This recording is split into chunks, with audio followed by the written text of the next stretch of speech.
Vozes Poéticas de Minas, valorizando a produção poética mineira.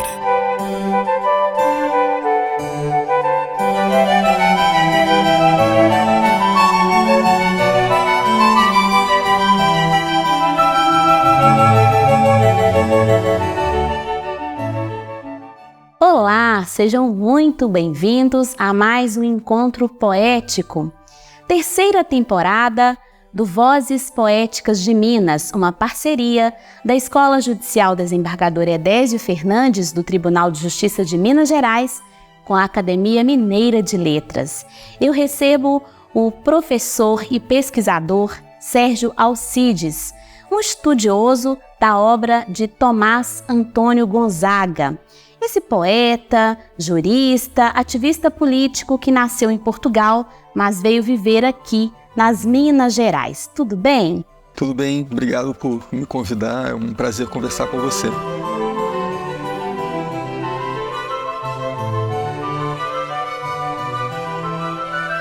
Prazer é tudo meu. Professor, quem foi Tomás Antônio Gonzaga e por que ele, nos seus estudos aí, o senhor estuda a obra dele há cerca de 30 anos, também o período neoclássico, a qual assim atribuem a obra dele a esse período. O que o senhor sabe sobre essa vinda dele de Portugal aqui e logo para Minas Gerais? O Gonzaga ele veio para a capitania das Minas Gerais em 1782. Ele foi nomeado ouvidor de Vila Rica. Ele tinha se formado em leis, o curso de Direito, basicamente, na Universidade de Coimbra, e estava seguindo uma carreira assim, na direção da magistratura. Então ele vem assumir um cargo que era de muita importância, o cargo, a ouvidoria da capital das Minas Gerais, e um dos pontos assim, fulcrais do Império Português naquele momento, mas ele tinha uma ligação já com o Brasil antiga. Ele passou uma parte longa da infância e da adolescência em Pernambuco e na Bahia. Ele era filho de um letrado também jurista e magistrado, que era nascido no Brasil, nascido no Rio de Janeiro. A mãe era de origem? A mãe era descendente de um comerciante inglês que se estabeleceu no Porto. E o pai tinha nascido no Rio de Janeiro, João Bernardo Gonzaga, e foi também ouvidor da capitania de Pernambuco. E depois foi da magistratura, foi da relação, do tribunal da relação na Bahia. Então o Gonzaga ele perdeu a mãe muito cedo e passou uma grande parte da vida na América Portuguesa, na verdade. E ele voltou para Portugal para estudar, para completar os estudos. Ele estudou com os jesuítas na Bahia, antes dos jesuítas serem expulsos pelo Marquês de Pombal. E se forma em Coimbra e começa uma carreira, assume alguns postos no reino, até ser nomeado para esse importante posto em Minas Gerais, com que ele retorna, na verdade, está de retorno ao Brasil. E ele tem aí duas obras mais conhecidas, que seriam aí a Marília de Dirceu e também as Cartas Chilenas. A mais importante delas seria essa obra de Marília de Dirceu? Não sei dizer, são muito diferentes essas duas obras, As duas são importantíssimas, são obras de um grande poeta. O Tomás Antônio Gonzaga, assim como o Cláudio Manuel da Costa, era um grande poeta do século XVIII. É muito impressionante que em Minas Gerais houvesse pelo menos dois dos maiores poetas daquele momento, considerando a poesia toda do século XVIII. O Gonzaga era muito hábil poeta, conhecia todos os segredos da arte e soube imprimir um caráter muito pessoal, muito próprio a uma poética que muito marcada por convencionalismos, em que tinha regras muito estritas, Ele, sem violar nenhuma dessas convenções, ele mesmo assim consegue fazer uma poesia muito pessoal. Sim, satírico e também assim, ele era bem crítico, embora fizesse as liras e etc, mas tinha esse tom satírico, mesmo sem, como o senhor disse, desrespeitar essas regras, assim. Era um limiar ali.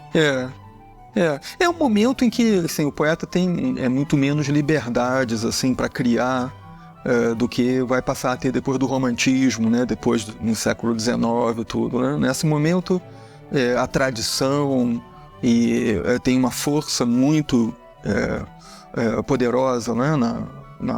na criação e na reprodução dessa mesma tradição. Né?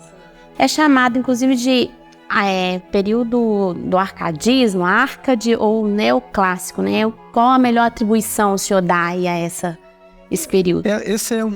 Esse momento, não sei, eu gosto de chamar de um período neoclássico, assim, mas isso tudo é muito relativo, né? E é muito perigoso cair naquela ideia de estilos de época, né? Que é uma ideia muito antiquada e muito equivocada, apesar de, infelizmente, ainda ser ensinada nas escolas, né? As épocas não determinam estilos, né? Então não é muito... Mas, quer dizer, é possível falar, assim, em termos, digamos assim, amplos, né, ou gerais, que esse é um momento neoclássico porque há muito interesse em retomar certos valores poéticos que são projetados lá na antiguidade, nos poetas da tradição greco-romana, principalmente nos poetas latinos. Né? Então, teria um teor assim, neoclássico esse momento, né? E também é um momento em que há, assim, pelo menos até as últimas décadas do século XVIII, dava-se muita importância entre os letrados, né, entre as pessoas que cultivavam a poesia e as letras, as academias literárias. E havia uma academia muito importante na Itália, que era a Arcádia de Roma, que tinha sido fundada no finzinho do século XVII. E a Arcádia de Roma é que, digamos assim, difundiu uma espécie de predileção naquele momento pelas poesias bucólicas que estariam associadas a essa terra meio fantasiosa, essa região meio idílica da Grécia antiga, a Arcádia, a região dos pastores, etc. E é por isso que, por causa dessa academia que tinha esse nome, aludindo a essa região pastoril da Grécia clássica, que se difundiu esse ideal arcádico na poesia do século XVIII. E o Tomás Antônio Gonzaga, ele é formado como leitor de poesia muito nesse contexto, né? Então ele foi muito, assim, digamos assim, preparado, né, para escrever poemas pastoris também, que era uma predileção na poesia lírica do seu tempo. Sim. E essas liras, elas eram canções, né, musicadas. Uhum. Né? Não necessariamente, né? Quer dizer, originalmente o gênero, como forma da poesia lira, era cantada e acompanhado com a lira, né? Inclusive desde a Grécia. Mas na época em que o Gonzaga escreveu as liras dele, isso já é um nome assim, que evoca a musicalidade que está impregnada na poesia, mas não necessariamente tem uma composição assim acompanhando aquilo, né? Depois que essas liras, o livro Marília de Dirceu, ficaram muito célebres, é que alguns compositores modernos, né, ou seja, quer dizer, dos tempos, né, não atuais, mas posteriores, né, à publicação do livro, começam a musicar algumas dessas liras e tudo. O senhor conheceu algum artista que musicou? Eu conheci, inclusive tem um CD que foi gravado em São Paulo há uns 20 anos atrás, pela cantora brasileira Ana Maria Kiefer, que reúne algumas dessas liras de Tomás Antônio Gonzaga musicadas, né, por compositores do século XIX ou até do XX. Esse livro, Marília de Dirceu, é todo dedicado aí às 33, né, 33 liras, né? Que ele é dividido em partes, né? 33 liras, depois 38 e depois 9 liras e 14 sonetos. Ele foi todo dedicado a esse amor dele por Maria Doroteia, né? Que tem até um nome bem longo, que seria aí a Marília do Dirceu, porque Dirceu seria o pseudônimo dele. Tá. E nos seus estudos, ele conseguiu realmente realizar esse amor? Tomara. Mas há controvérsias? Isso é uma coisa assim, às vezes é comentado, né, pelos estudiosos, pelos críticos. Será que o Tomás Antônio Ouvidor chegou a ter mesmo um relacionamento, né, real, né?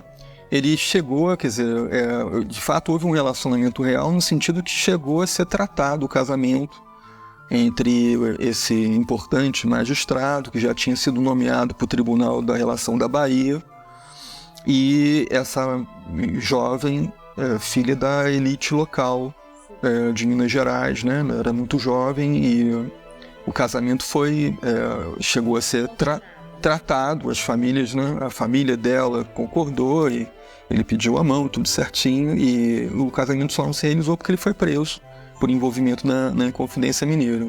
Agora, isso é só assim, a história oficial, né? Que ele ia mesmo se casar com ela. Mas eles tinham é possível que eles já tivessem um relacionamento, assim, alguma espécie de namoro, né? E tem um grande, da época de Adão para cá, né? Digamos assim, né? Da época de Adão para cá, os namoros têm uma coisa em comum através dos tempos, né? Que é, enfim, o desejo, né? Assim, a propensão natural dos corpos, né? Como diz uma querida amiga minha.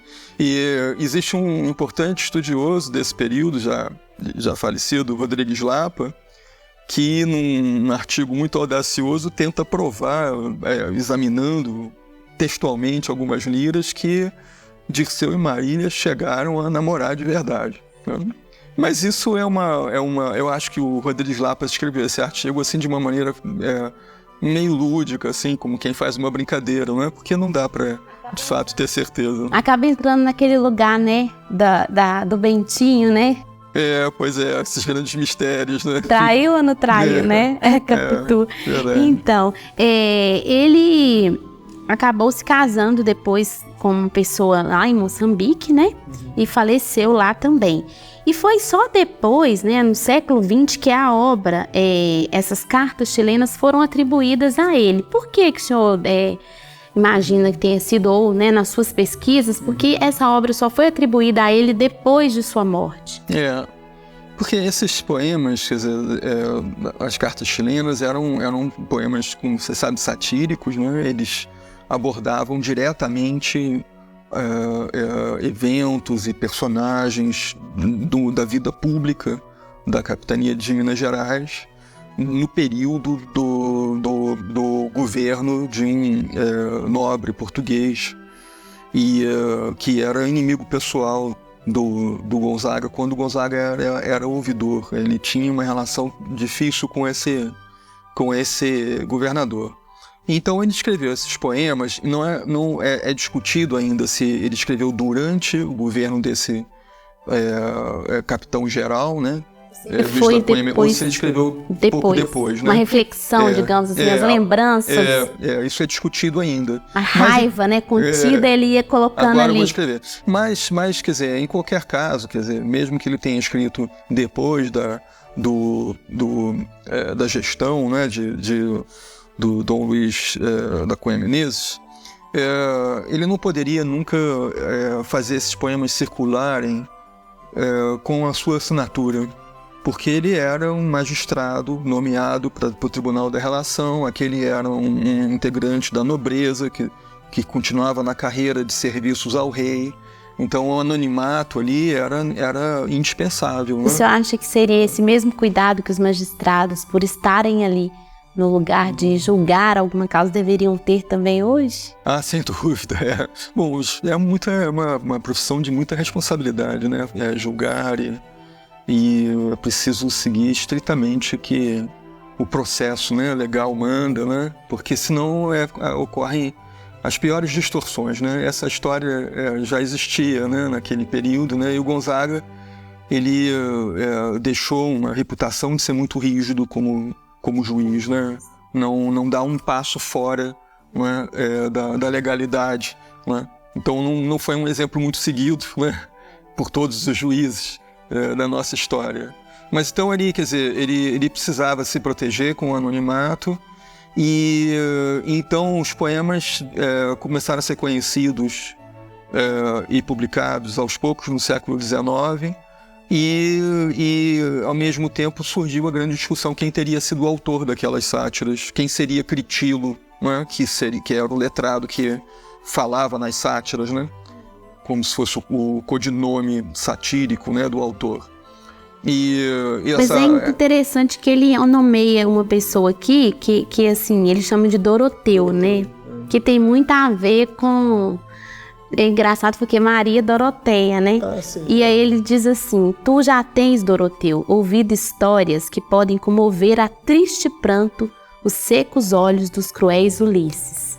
Agora, Doroteu, enxuga o rosto, que eu passo a relatar-te coisas lindas. Ouvirás uns sucessos que te obriguem a soltar gargalhadas descompostas. Por mais que a boca com a mão apertes, por mais que os beiços já convulsos mordas, eu creio, doutor, porém, aonde me leva tão errado o meu discurso? Não esperes, amigo, não esperes. Por mais galantes casos que te conte, mostrar no teu semblante um ar de riso. Ele provoca e ao mesmo tempo fala. Você vai segurar, mas por favor, não é verdade?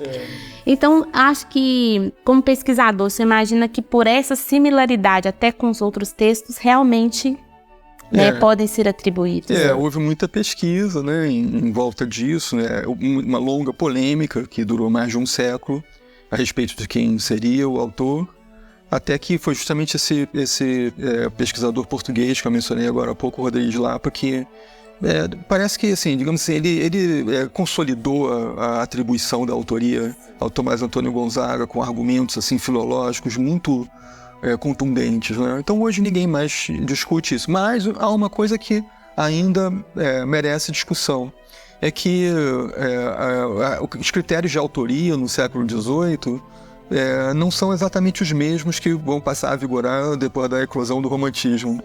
Então é muito possível que, embora haja um autor dominante, que sem dúvida nenhuma foi Tomás Antônio Gonzaga, outros letrados tivessem interferido também na composição pontualmente aqui e ali, não é? Como Cláudio Manuel da Costa. Dado um toque ali, coloca isso aqui a mais. Exatamente, mexe aqui, mexe ali, porque aqueles poemas circulavam manuscritos, não é? Eu mandava para você secretamente, você fazia uma cópia para mandar para outro, não é? E no que você faz a cópia para mandar para outro, você pode, não é?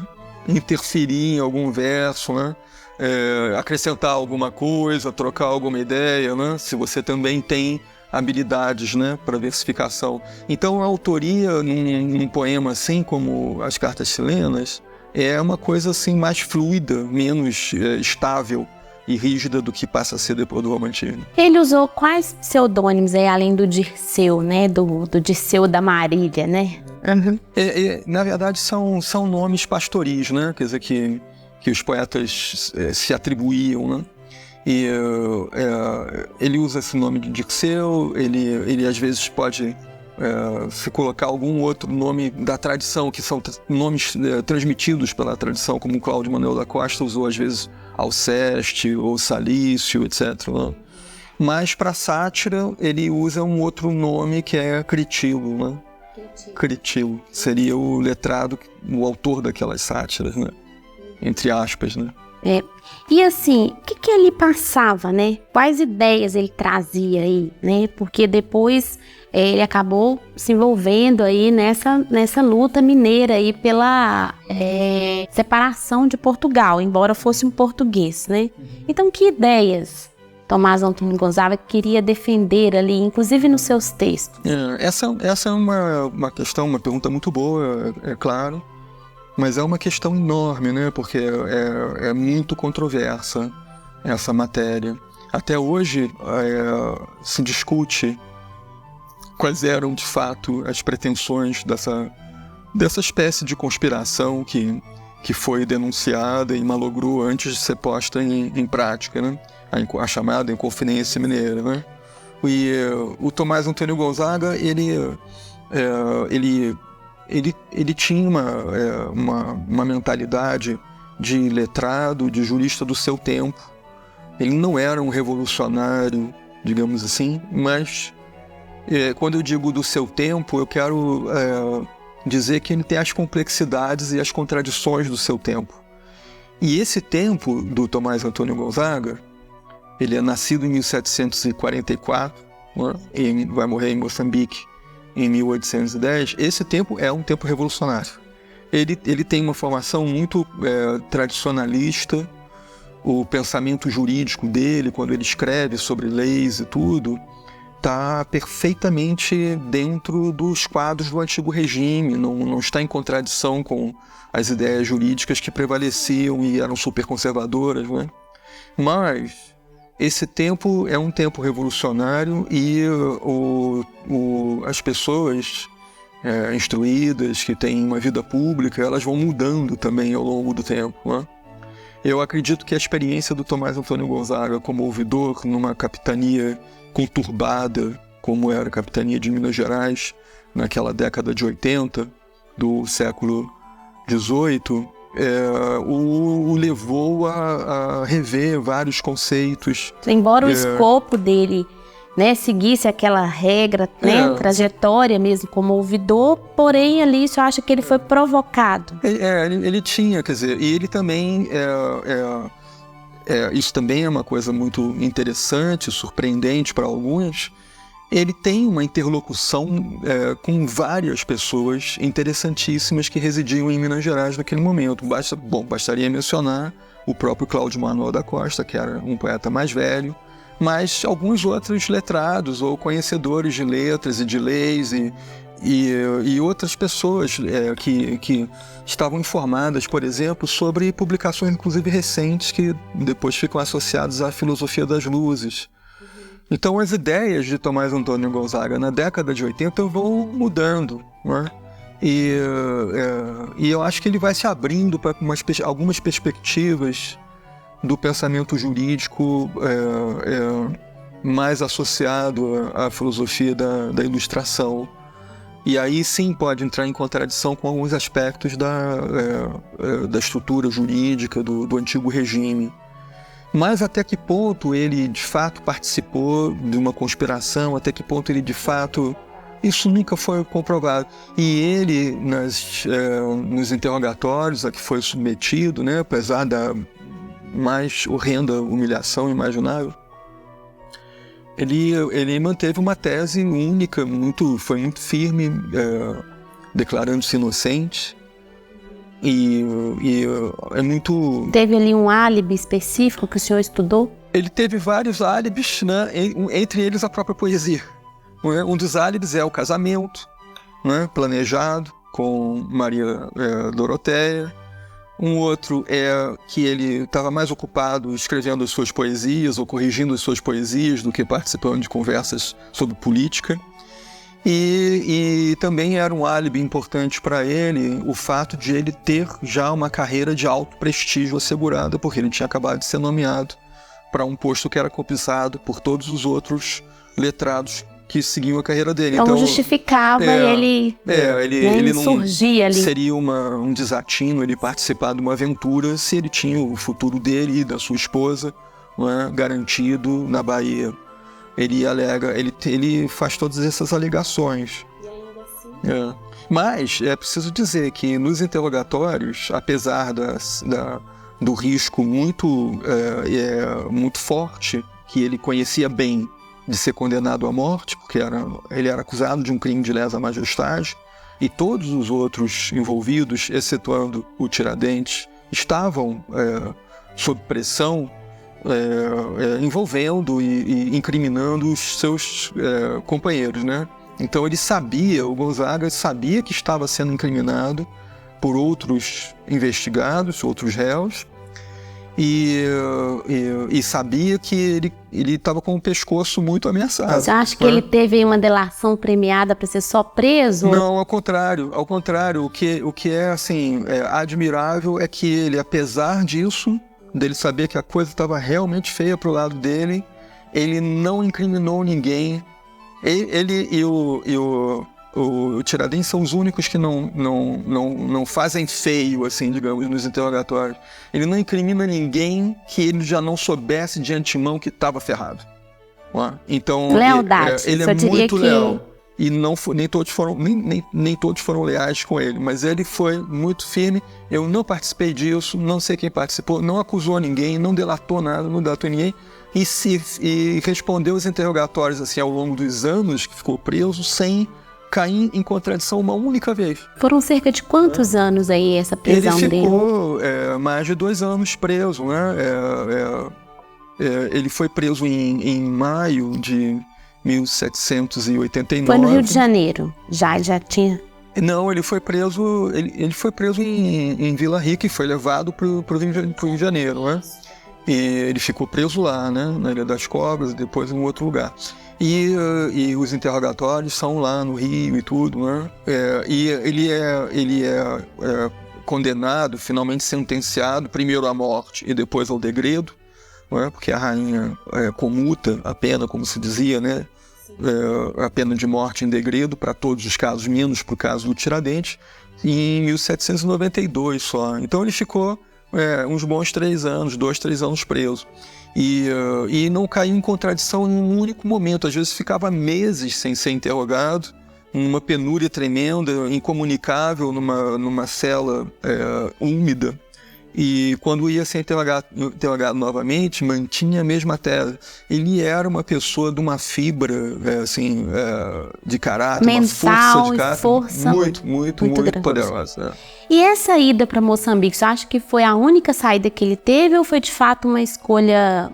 Não foi uma saída, foi o degredo dele.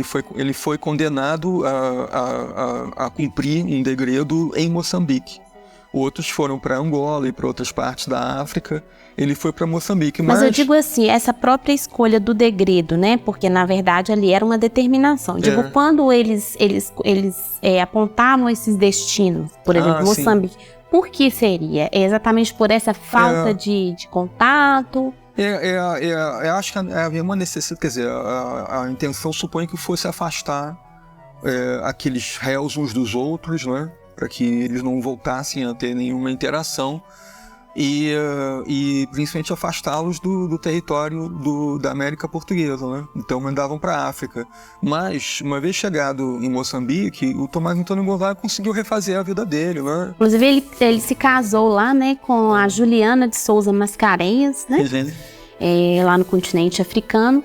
E tem mais alguma novidade, né, nesses estudos do senhor que o senhor realiza? O senhor descobriu a respeito, né, dessas próprias liras? O senhor gostaria de contar pra gente? Eu não sou um especialista na obra do Tomás Antônio Gonzaga, sou apenas um estudioso dele e de outros poetas do período, né? Então não posso alegar ter feito descobertas, mas eu posso mencionar pesquisadores que realmente produziram avanços assim, e do ponto de vista da relação entre a poesia do Tomás Antônio Gonzaga e o pensamento jurídico do tempo dele, há um trabalho importante de Ronald Polito chamado Um Coração Maior que o Mundo. Mas existe uma biografia de Tomás Antônio Gonzaga que é muito bem feita e muito bem pesquisada por um escritor chamado Adelto Gonçalves.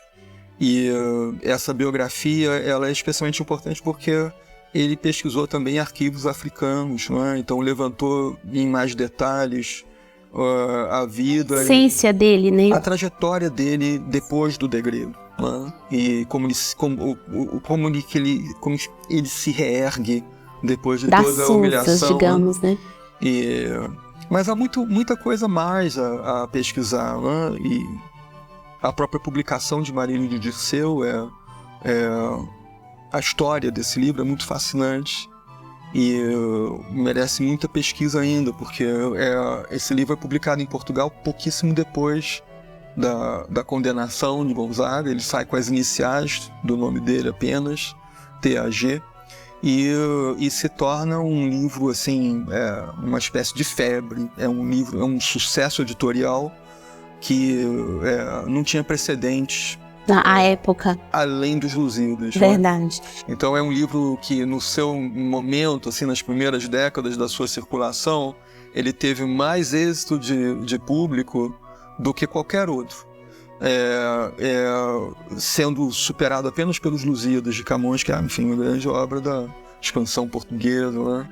E é muito ainda misteriosa a história de como o manuscrito no qual o poeta trabalhou na prisão chega ao impressor em Portugal. Né? Como se deu, né, essa trajetória de chegar ali naquelas condições. Eu acredito que alguém ainda vai fazer essa pesquisa, né, e revelar coisas interessantes. Eu penso que essa nossa conversa aqui, inclusive, pode, né, acho que né, estimular outras pessoas, aí, os nossos ouvintes, telespectadores do Vozes Poéticas de Minas, e daqui a algum tempo, né, daqui a alguns 50 anos ou até menos, alguém pode estar sentado novamente nessas cadeiras aqui no Salão do Chá, na Academia Mineira de Letras, ou no próprio Tribunal de Justiça, falando mais sobre esse jurista. A gente tem muitas coisas aqui, né? Eu pesquisei bastante, como disse, sou leiga, sou jornalista, mas sou leiga, né, nessa história. Mas a gente poderia ficar aqui mais um tempão, século, falando da história, né? Mas a gente tem aí o relógio contando, e eu quero agradecer muito a sua presença, a sua disposição de falar com a gente sobre essa pesquisa, né? Embora o senhor modestamente se diz, não sou um especialista, mas sabe profundamente, né, sobre a história dele. Eu que agradeço, foi um grande prazer conversar com você e ouvir sua belíssima leitura também daquele trecho das Cartas Chilenas, foi muito bem lido. Muito obrigada. Foi um prazer.